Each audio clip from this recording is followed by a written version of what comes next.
I'm doing a driver hip shift of 2 inches, and my head doesn't shift and my sternum doesn't shift, they stay where they are. The net effect is you can feel it right here in your lumbar spine, your lower back. You'll feel a slight tilting to the right, just a slight, very, very subtle. And that your low point angle of attack is not universal. It changes depending on which club you have in your hand. On a driver, you want the low point to be an inch or two behind the ball, with ideally for the maximum carry and roll, you want the low point to be an inch or two behind because you want the driver club head to be going slightly up toward the sky when it strikes the ball.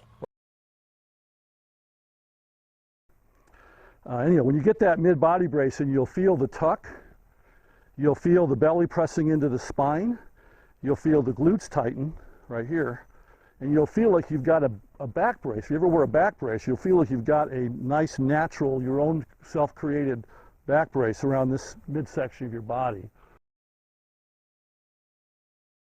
Okay, stare at the T till you see a divot form or a T pass over it.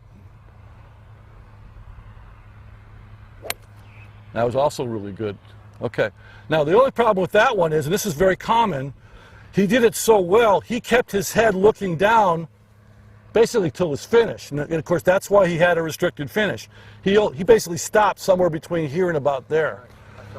That's actually a flaw. If you keep your head down too long, keep your head steady too long, it restricts the ability of the range of motion of your shoulder girdle to pivot, to swivel fast. So remember, the cue is once you see the blur or the divot, immediately rotate your head and watch the ball flight. That'll keep your shoulder girdle unwinding really. Hold the club up like so and let it slip out with a proper golf grip, and just lighten your grip pressure till right when it starts to slip, right?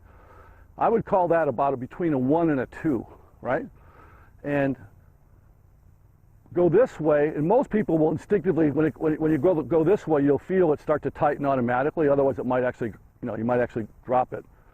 So if you can think of whatever this is, let's call it a 2, and then simply go twice as much, go to a 4, right? Go 100% more. So if it's a 2, double it to a 4, and that's your grip pressure. So slow motion. That slowly. Pause here, check it. If you're in here, fix it. If you're outside the plane, you fix it. So outside's wrong, that's correct. Inside's wrong, that's correct. And then slow motion transition. Down to impact, you can pause at impact if you want, and then from there keep going, keep rotating to finish.